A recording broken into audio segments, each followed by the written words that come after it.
very good afternoon. Thank you for sharing. Or maybe we could put on sunglasses. Yeah, actually a good idea. Is this light will be on forever? If you approach, should we come a bit forward? So not cool. Yeah? Better? Yeah. Okay. So thank you for being here and sharing this beautiful sunny Brussels afternoon with us. We're honored, truly honored. And thank you to Passaporta for the invitation. My name is Annelies Beck. We will be... My name is Ece Temelkuran. We will be having a conversation. This is not an interview as such. So what we agree to do is that I'll tell you a little bit about Ece, and Ece will tell you a little bit about me, and then we can see if that is actually true, what we say about each other. So, Ece, If I may, you know, when there are many ways in which a friendship can be struck, especially friendships that also take the form of a correspondence like ours does. And I recently came across a collection of correspondence between Mary McCarthy and Hannah Arendt. And you know how that started? They hated each other. Because what happened is that Mary McCarthy was a rather blunt person. She had a kind of harsh humor. And she mentioned something, she made a remark in the company of Hannah Arendt that was hurtful to Hannah Arendt. It was meant ironically, you know, irony, very dangerous these days. It was meant ironically, but it hurt Mary McCarthy. And they didn't speak to each other for months, even for years. Until one of the two, and I don't remember which one exactly, contacted the other and said, look, I admire your work, I admire you. Let's put this tiff behind us and just decide to be friends. And they did, and they started a correspondence and a friendship that lasted for decades. That's not how it went between us. Our friendship, in my version, started thus. I asked a question, and Ece answered. And that is something enormous. And from that moment, we struck up a friendship. And two more things I want to tell you about Ece, and then she can talk. I'm not usually the one who talks so much in our conversation, you know. Ece is a writer who conjures up worlds. She can write about, she can be in a situation, see the whole of it, zoom in on a detail, and make a story happen. She looks at the rain on the window pane of a plane she's in, waiting to leave, and something happens. Or she talks to a waiter in a cafe, a smoky cafe, you can smell the smoke, and something happens. That is the hallmark of a true writer, and I admire that enormously. But she's also the person who tells me to paint my nails, actually she does it for me, and who buys me red lipstick, and to go out, be myself, be someone in the world, and be out there and embrace life in spite of everything. And that is a great gift coming from a friend. I don't know why we are doing this oversharing with people, because it's really It is and it isn't, is it? Hello, welcome. We are not here to talk about a theoretical friendship or, you know, this our intellectual sharing, blah blah. This is a real friendship. Therefore, maybe it is not as fancy as I don't know, men are doing it in a different way, maybe. They would have had a bottle of whiskey probably here and 2 glasses. Yeah, and they would make it more theatrical. But whereas women friendships are mostly practical things, and it goes on, you know, it is, those friendships are there to solve the real problems of the world, not the, you know, firstly, not the intellectual problems. So, well, we do both, obviously. But this is a very real friendship for me, because I have a situation, as you know, because of my country. I'm not living in my country anymore. So I have a situation. Because of that situation, I had a lot of rough times. And yes, our friendship began by Annelies asking me a question, a very intimate question, in fact, on the stage years ago. And I answered the question on the stage, which is really rare. In fact, you're going to be seeing a lot of events, and frankly, most of the people that you'll be seeing will be telling you memorized answers, because most of writers do that, and it's not wrong, but it's like that. But rarely we answer questions, and I answered her question. That's why we're friends now. And then, because of my situation, I had some rough times, and I had 2 nervous breakdowns. And now it's funny, but it wasn't funny then. And one of them was in South Kensington under the rain, and my umbrella was broken, and I was crying like a mad woman. And it's not very good to cry in Britain like a mad woman. So yeah, and Annelies was there for me, and she hugged me, and she didn't let me go. And as you know, Europeans do not really hug as decisively as Middle Easterns. They kind of hesitate. But she didn't hesitate. That's what she is for me. And you know, now thinking back that moment, I remember a sentence that I've written in one of the novels, Banana Sounds. It was something like, it is very difficult to cry in another language because there would be no one to calm you down in your mother tongue. And then with Annelies, I learned that mother tongue is not the mother tongue that you learn from your mother. Actually, there can be another language between 2 women, 2 human beings, that can become their unique mother tongue. So Annelies is the person who speaks my mother tongue.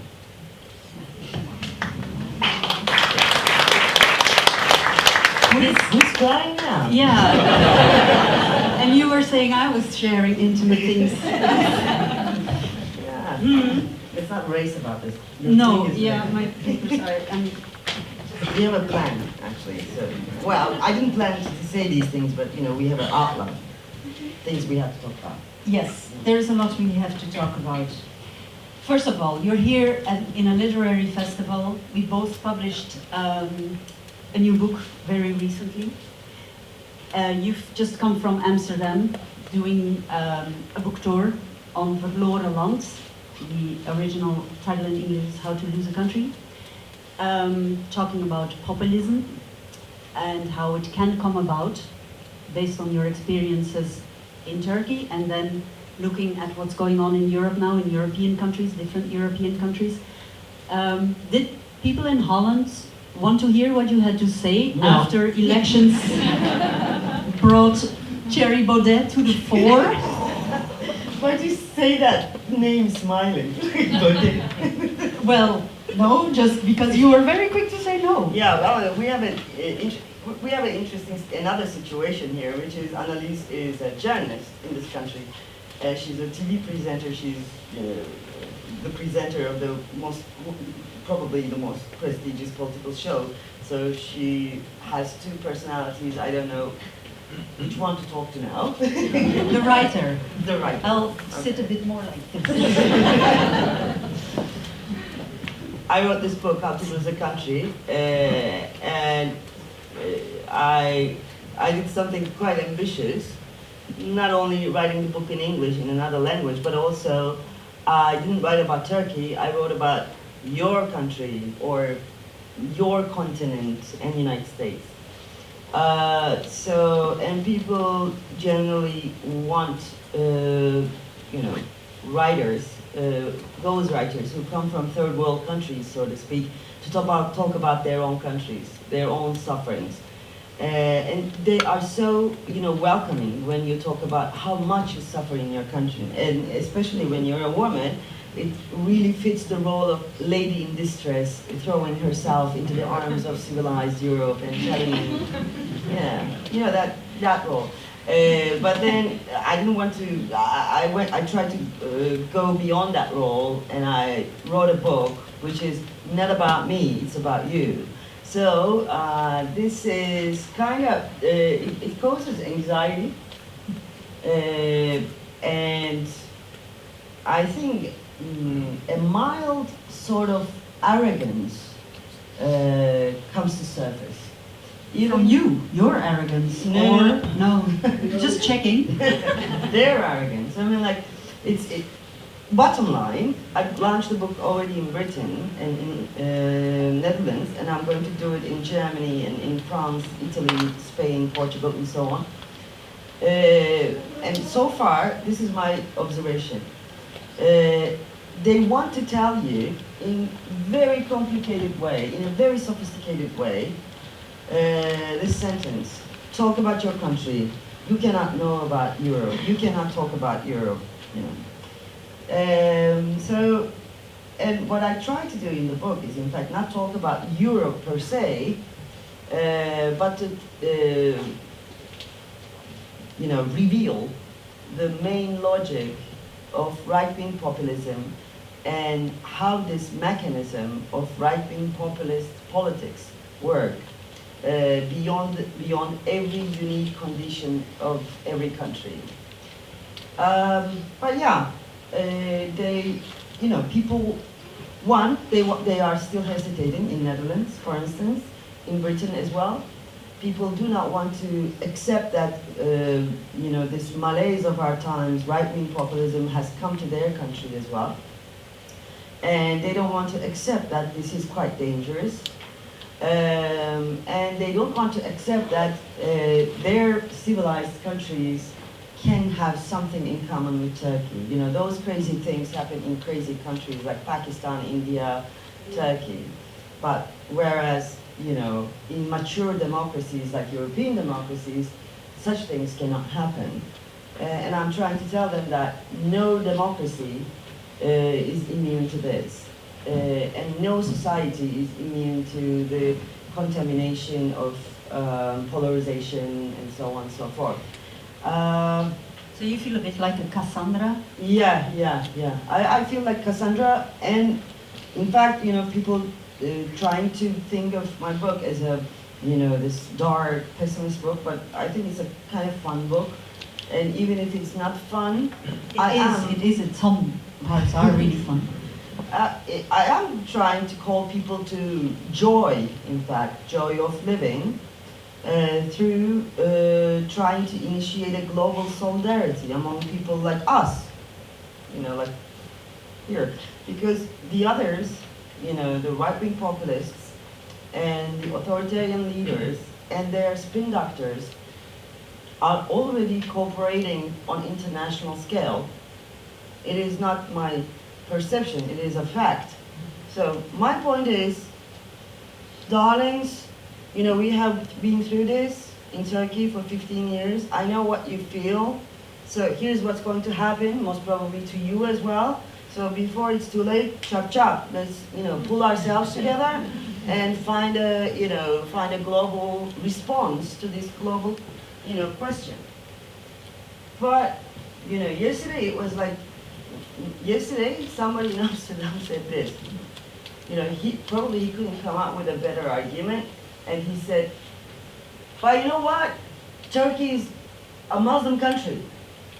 I said, wow, yeah. First of all, Turkey is not a Muslim country. Majority is Muslim, but Turkey is not a Muslim country. Second, being, you know, Christian does not make you better than being Muslim, obviously. And when it comes to religion, you know, every religion asks same kind of obedience, and it really doesn't matter from what religion you are, or how mature your democracy is, or how seemingly strong your state institutions are. You're not immune. It's going to happen to you. It's just a matter of time. So, you know, don't waste the time and energy that we wasted in Turkey. this is what's going to happen, so Okay, but fast forward. yeah, we'll talk more about that. I'm sorry, I am Definitely, talking too much about no, this. no. Yeah, but it's urgent. There is an urgency to it. But I know you were asked to write this as a non-fiction book, but I was just wondering, how do you look at it now? Would the message have come across more easily, you think, if you, because you are also a novelist, fiction writer? Could you have envisaged this book as fiction somehow? I never asked you this before, did I? Well, actually, I was planning to tell you on the road tomorrow, but now I'm telling you the answer. I am tired, you know. I just arrived from Amsterdam, and there's a stupid journalist on Twitter smashing, you know, telling horrible things about my book and myself from Holland. So I'm kind of angry. And I was thinking, I can write novels and I can write really nice things. Actually, when I was writing this book, you know, she bought me when I was having this nervous breakdown in South Kensington, we both are obsessed with notebooks. And she bought amazing notebooks for herself. And since I had the nervous breakdown, I stole one of them. So, yeah, when I was writing How to Lose a Country, on that very notebook, I wrote another book, which now is published in Turkey, which is called Encyclopedia of Non-Existent Birds. It's beautiful. It's illustrated beautifully as well. Very poetic. And the reason I wrote the book was I was so bored of writing this one. Not bored. I felt poisoned, sort of, because I have been following all the horrible news about Trump, about Nigel Farage, about so I thought, I have to do something beautiful. You know the story. I have to do something beautiful, otherwise I'm going to die. You know, from lack of beauty. Meanwhile, I wrote that book. Now I'm thinking, after being angry with this journalist from Netherlands, I'm thinking, why do I do this to myself? Like, I can go on and write about birds, flowers, you know, and my novels are partly political as well, but writing a novel is another state of mind. You know that. I mean, it's about beauty at the end of the day, even though your story is not about beauty per se. So now I'm thinking, why am I doing this? I shouldn't be doing this. And then I'm like Cassandra, going around, you know, talking to people about their country, getting in, you know, really challenging conversations, and having, you know, to, I don't know, take all these condescending remarks, challenges, you know, demeaning attitudes and so on. What the fuck? Just forget about it and write your, you know, thing. Okay. Yeah, we're going to talk about this later tomorrow, but yeah. You know, okay, so this is a preview, pre-year, actually. Actually, what you just said, as I said, this wasn't going to be a classical interview. What you said is maybe a good introduction to another thing we plan to do, is read from our correspondence, very briefly. You should know that the first time we met was in 2015, just after the attack in the Bataclan. And then later, AJ was here with the lockdown in Brussels. And so this was a very bizarre situation, and those of you who've been here at the time will remember. And we started our correspondence at that time, then Paris happened, and so, not Paris, Brussels of course, and so on. So we will be reading a little bit from the correspondence that we shared then, at that time, and it will bring the question of the role of art and writing and what to write in a time like this, like what we're going through. Before back to the fore. can I ask you a question as well? Like, would you have preferred to write on nonfiction? Well, it's hard for you because you're also a, you know, balanced journalist in that role as well. But, you know, instead of, I cannot pronounce your Toekomstkoorts. Try. So, çok kurulmuş. I cannot pronounce mine either, like, for all. Close enough. See, mother tongue. Would you have, if you were free to do so, would you have written a non-fiction?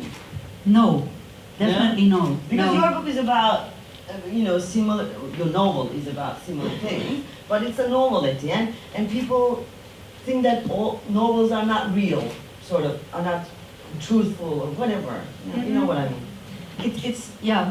It's set in Brazil. It was written long before the new president, Jair Bolsonaro, came to power. But somehow it is very close to the atmosphere in Brazil at this time. And that is something that fiction sometimes does. It tells you, or it makes you tell things that you don't know yet, and then it sort of coincides with time somehow. Anyway, to answer your question, no, I would never, or not now, write non-fiction, not only because I feel I cannot in my role as a journalist do that, but also because what interests me in writing is how people move through the world, through what's going on, through what's happening, through time, and that's what I'm going after, what I'm trying to find out, because it's also always a quest. I don't always know where it will land. There's an idea, there's an image that won't leave me. In this case, someone cutting someone else's ear off his head, an actual fact that happened, but that then got a life of its own. And so you explore a world and characters, and you hope to figure out more about us, ourselves, in language, which is what makes it work as well, because you want to be as clear as possible, as original as possible, as truthful as possible. And that I feel I can only attain in fiction. And also, it leaves more space for a...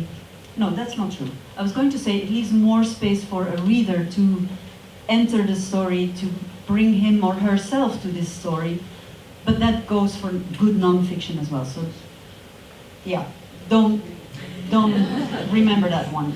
Forget it. And it's pleasure. It's a pleasure for me to create these worlds and to experience the fact that they are actually existing in my head, and after a while outside my head. They seem to have been there all along at some point during the writing, and that's very special. And I think I can say more in fiction than I would as a person, temperamentally and character-wise, do in real life, or even in a letter, maybe. Is that an answer to your question? Yeah. No, I was thinking this temperamentally thing. Well, since you taught me how to put on red lipstick, my temperament has gone. Absolutely. Yeah, we have a long way to go. No, she's so polite, and because of me. Is that a bad thing? No, it's a great thing, and I feel so, like a peasant sometimes.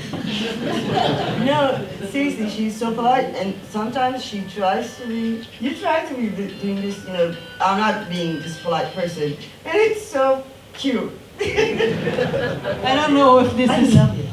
Okay, yeah, letters. Letters. Okay, we are in 2016. Ece, you go first. Yeah, we were in Paris. Yeah. Annelies told that already. So we were meeting in Paris. I was going to Paris. 26th of April 2016. Just for the record, we are sitting at a cafe at the Place de la République in Paris. I was in the annoying promotion period of my novel, and you came from Brussels just to spend the day together. As soon as we saw each other, without being aware of what we did, we started talking about the explosions around Europe, especially Brussels. Which one of us was it who brought up the subject of distance? I mean the changing concept of distance after explosions. I remember talking about Beirut. It was 2006, just after the Israeli attack on Dahya, southern suburb of Beirut, Hezbollah area. during the air raids in Beirutis in Gemezi, high-end northern district, were at their balconies watching the bombardment.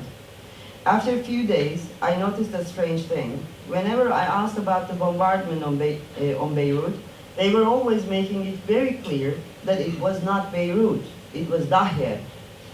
The distance is 15 minutes taxi drive. I always thought of it as an outcome of sectarian and political divide. But then when explosions of the desert started creeping to the north of the world, first my city Istanbul, then yours Brussels, I noticed that I myself started to do the same thing. No, it's not Istanbul, it's another city.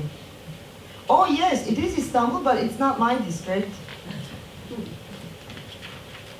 The explosions make you find a way to push away the terror.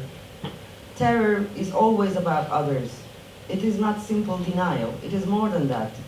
The terror changes the perception of space. What shall we call this? Space widened by terror? The illusion of space in the era of terror? Where is home? Secure, warm, isolated, protected in this new space. Where is your home now? May 5th, 2016. Dearest Ece, where is your home now, you asked. Home is here, at my writing desk, looking out over the park. It's home, and for a while it was a retreat, both literally and figuratively.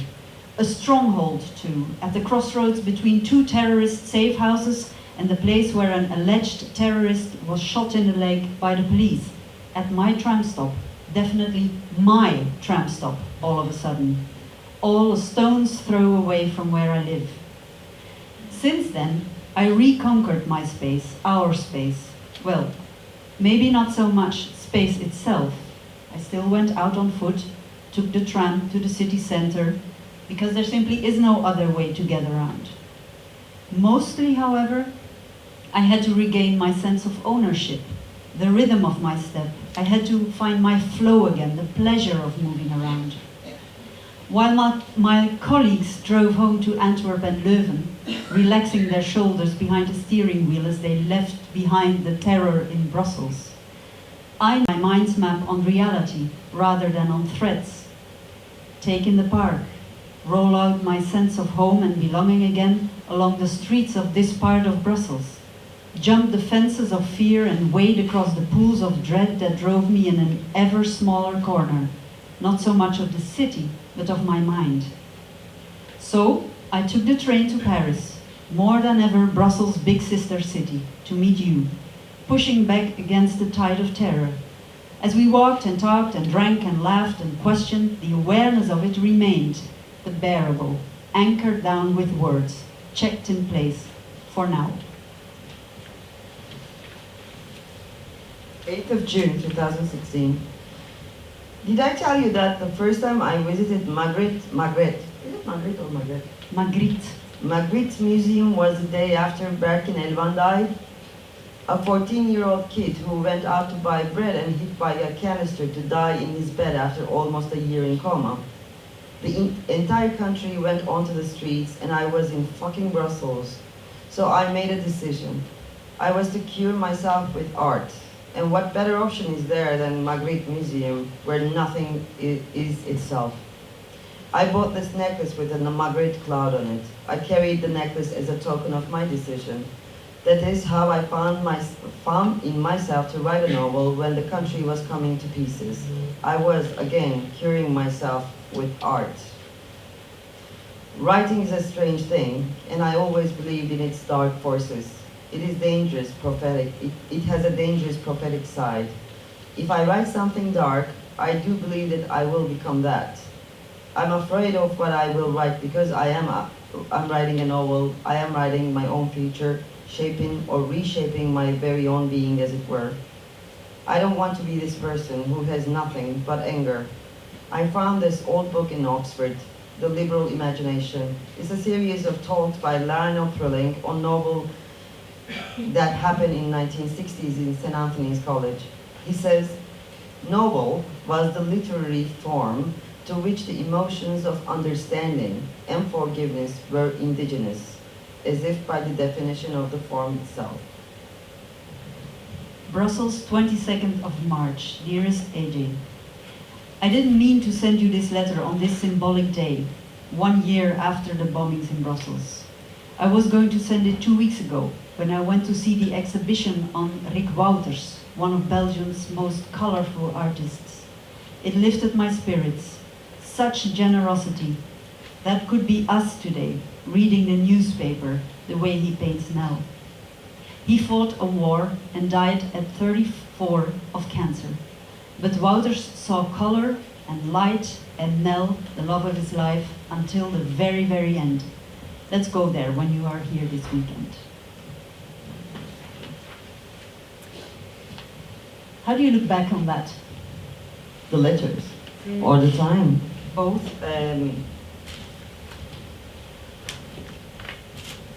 Personally, or you, from perspective on your, which one? General.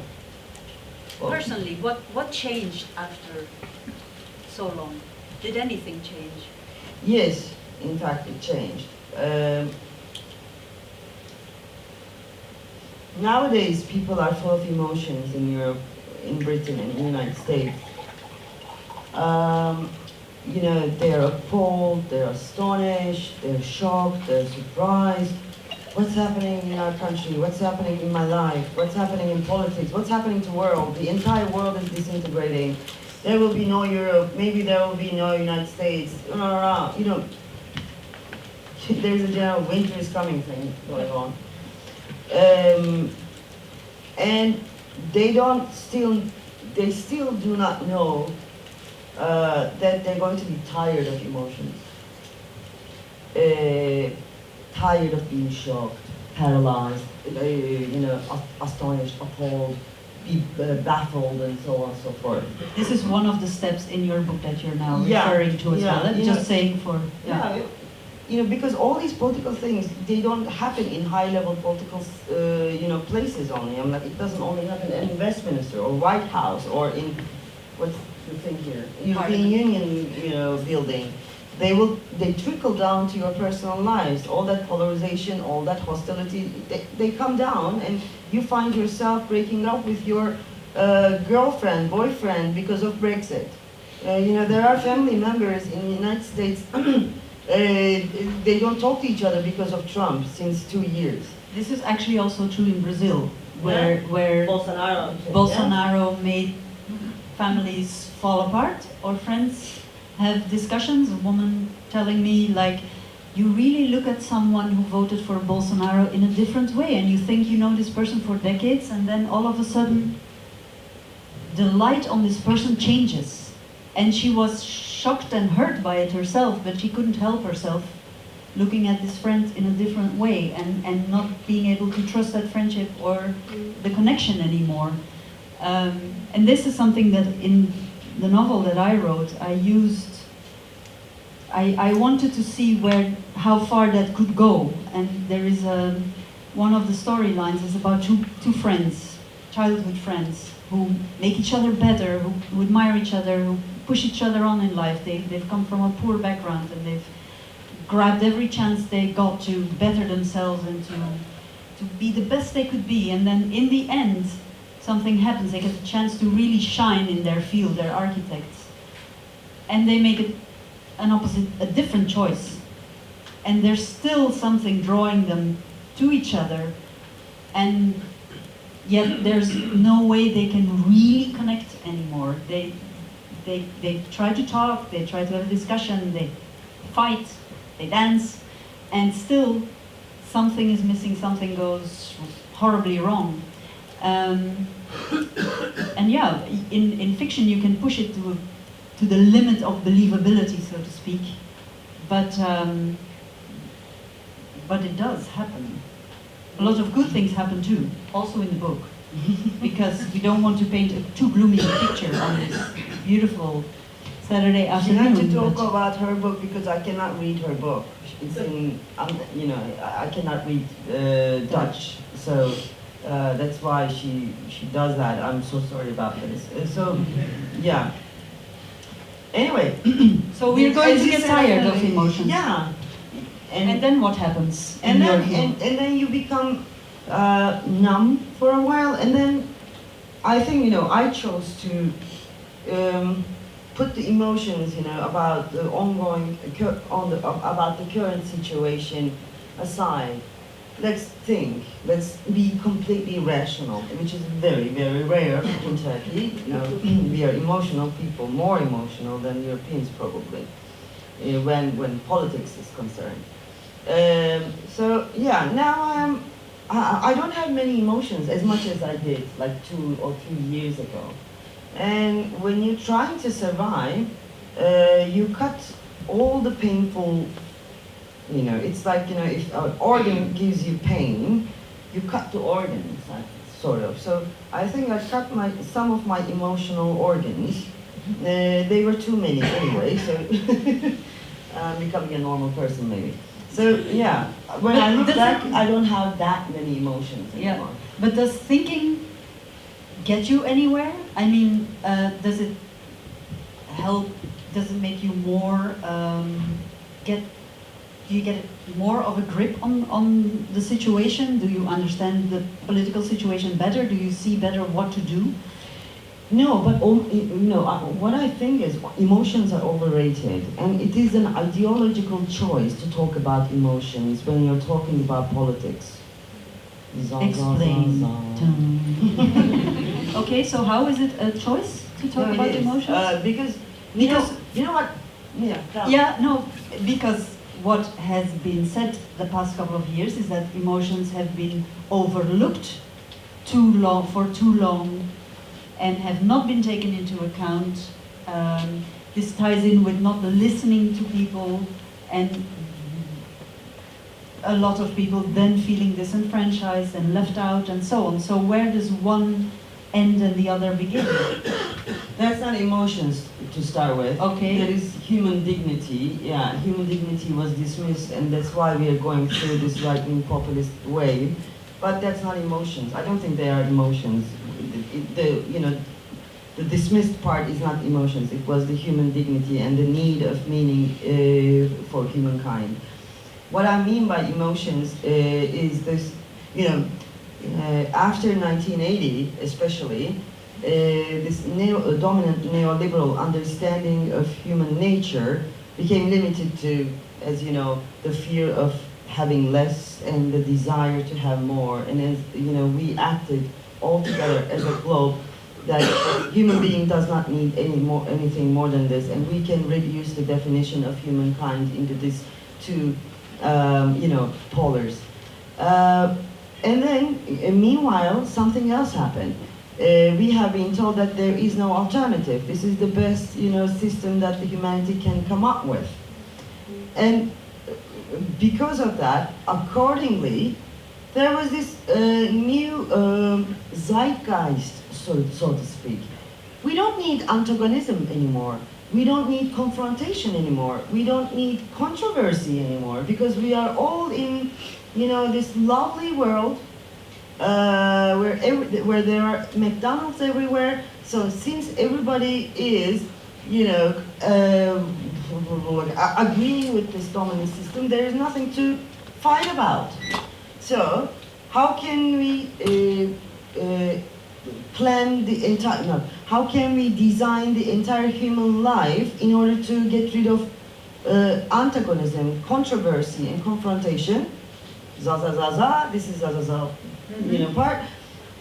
You talk about your emotions. You don't talk about your thoughts, you talk about your emotions. I am sure everybody here knows that, since last 20 years, 30 years, everybody learned how to talk that way. To start the sentence with, I feel, according to what I feel, this stupid thing, this communication skill was almost, has become the norm for entire globe almost, right? So that is why we are overrating emotions, because we have been talking about emotions for the last damn 30 years, after 1980s, after the, wall came down and so on and so forth. I think it is enough with emotions now. Yes, we have to talk about what we think. And this is, well, I didn't choose to cut out some emotional organs because of that, but now I'm thinking back, it wasn't a horrible idea to do that. It's kind of, you know, opening up a new way of living. What do you think? Yeah, what I think is that maybe from a European perspective, it's not that bad to learn to talk about your emotions. And also, yeah, I think you cannot go back on it, but we can take it on board, looking forward into the future and think about ways of reconnecting and answering needs and the lack of dignity that huge numbers of people experience, and what it is really about, and look at it and address those issues. I have to gather my thoughts for a moment because you mentioned a lot of things. Okay, I have two things I want to say. In Toekomstkoorts, in the novel, there's the storyline about the two architects, and there's the historical storyline that's set in the 19th century, where Belgians went, and this is a historical fact, went to Brazil to basically establish a colony. They had Congo in mind somewhere. They were going to do it differently, not so obviously. They were going to do it via businesses and so on, and steadily gain more ground, literally, and then establish themselves, and then after a while, de facto, it would be a Belgian colony. That happened with a lot of planning and also a lot of violence. And one of the links between the two stories is the question, well, are we humankind, are we doomed to do these things, to conquer and establish always new worlds, tabula rasa, no matter what the cost is, or not? That's one of the underlying main questions. And now I come back to emotions and to how you look to the future after you've written this book showing Western countries what might happen, what could happen, what might be happening at this moment. Your book is dedicated to Umut, your partner.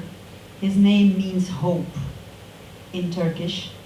So where do you see cause for hope? Because in the very beginning of our conversation, you said we have to work together globally, internationally, start a conversation. That's how it ends your book. But you also talk of the carnival of resistance in your book that you've seen in Turkey, Gezi and so on. So what is it?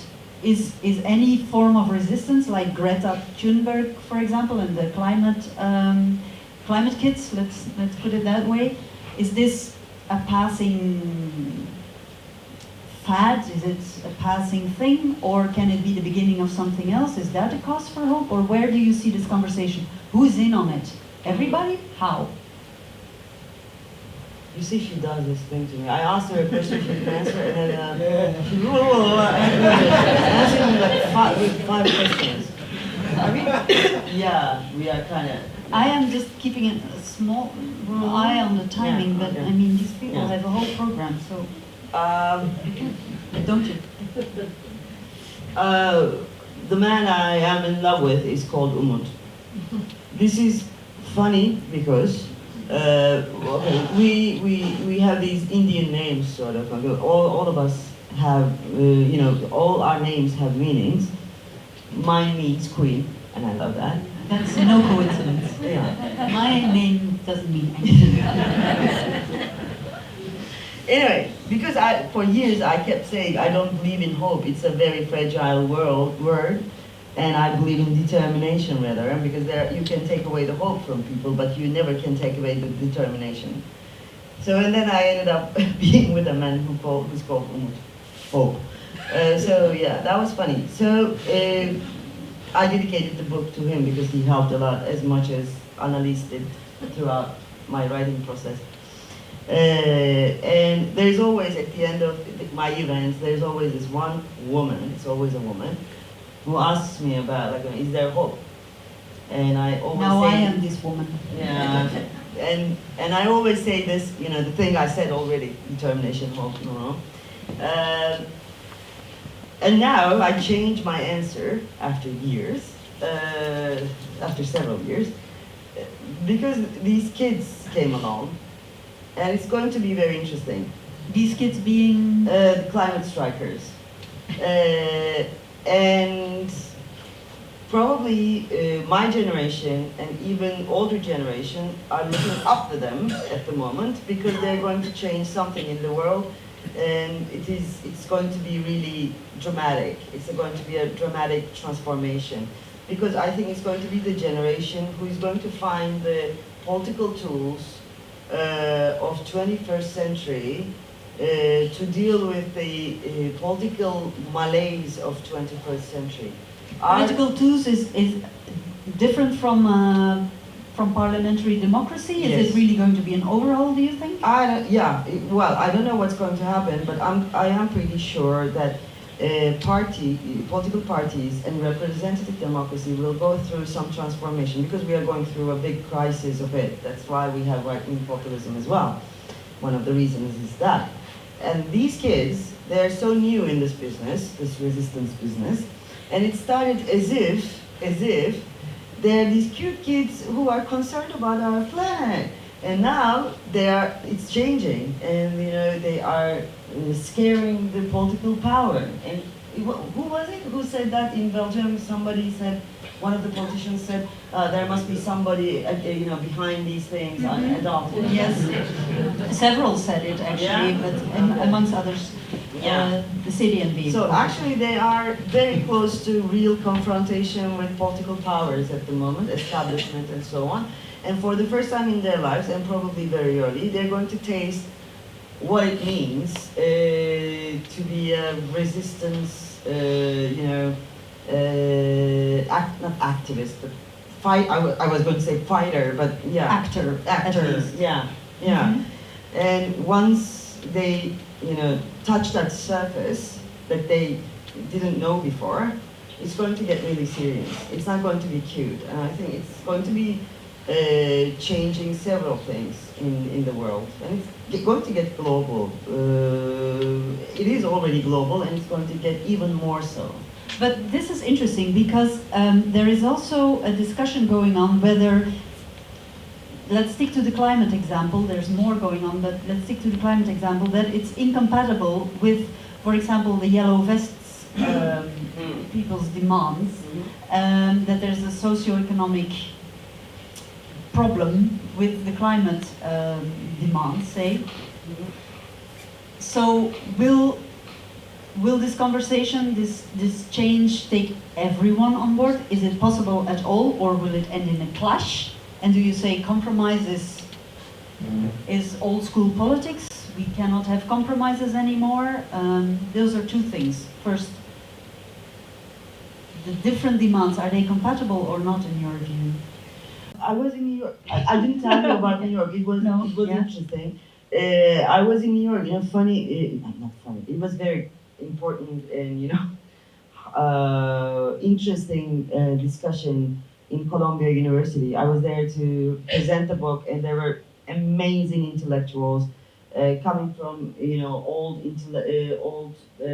leftist school, New York tradition, and so on. So one of the guys, and I don't remember his name, he's very important. I have a horrible memory and I'm very tired. Walter something. He gave an example, and I love that example. First of all, Americans are crazy at the moment because of the idea that even if, what if Trump, even though he loses the election, what happens if he doesn't leave the White House, even if he loses? And I was, by the way, very surprised to hear this. Wow, they're there already. They're imagining this possibility. Very good. They had read your book. No, really. I was telling this yesterday in Amsterdam. What? We managed better. It took us 10 years. It took our government to do what Trump did in 1 year. It's it was 10 years in Turkey. Whatever. So. He said something interesting. He said, I look this as Vatican. not Vatican. He said, they call themselves the good people, and they call us the evil people. So they call us heretics. Mm-hmm. So do you think that a church would be willing to take turns in running the church with heretics? No, never. Yeah. So after polarization, because it comes heretics and the believers. So this is a very great example. Well, we are living that in Turkey now. The believers do not take turns. They don't let the power go to the heretics. So it is actually true. So this compromise, this is an answer to compromise thing. Well, I don't know. What do you think? I mean, a compromise seems like a too naive word for the current situation in the world. Well, the problem with compromise is that at the moment it is almost seen as not as backing off, as not being true to your principles, as if it's selling out or something, and it's weak. Whereas sticking to your guns and towing the line, sticking to your own story is being purer, is being right. And I was wondering, to me, that seems like a problem, because I think living together with all the contrary interests, this you will always need to find a way to connect and to try and talk and figure it out. This is the very heart of the problem, because we are not only going to be struggling against those people who worship power, but we are going to be struggling against the very idea of power. Who is we in this sentence? Well, we, the new generation, the young people. That's us. And you. No, I'm like, I will be there with them probably, but yeah, the young generation will be thinking about that, because our generation tried to find this through Tahrir, through Gezi uprising. They try to find a strength. They try to invent strength without power, or power without hierarchy.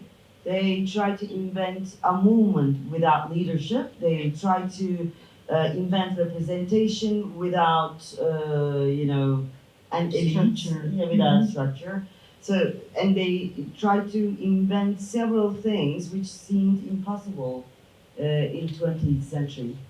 Now it's their turn. The young generation will try to invent this, and their biggest problem will be they're going to be fighting with those who worship power, like spin doctors of right-wing populist leaders and so on, and they're going to fight the idea of power. So they will have to reinvent a powerless world where nobody needs power. Okay, but that's a total topsy-turvy we are all view of the world. To just retreat and retire, and then it's their turn, so I don't care. Yeah. So you think that this generation learned from the Arab Spring, because that's what you refer to? I think so. Yeah. I mean, like it's an ongoing process, because it started with Seattle. Before that, it was the anti-globalists and another world is possible thing happened in 2003, Porto Alegre, and then India, and people were trying, global opposition, let's say, critical minds of the world, try to find this new political tool, and with every generation, we're making a, new advance, let's say. Is this necessarily a left-right divide then? They and the power ones, or? Well, I don't know, but it's going to be about climate, so it's not about left and right, that part of the situation. But, these climate strikers will soon see that they have to fight. They will have to fight the, neoliberal giant institutions and capitalism itself. It's going to be interesting to follow that. Don't you think? Yeah. Interesting. The word interesting is an exceptionally perfect word to land this conversation on, because our time is up. Yeah. Ladies and gentlemen, you've been very attentive. Thank you very much for coming. Thank you so much.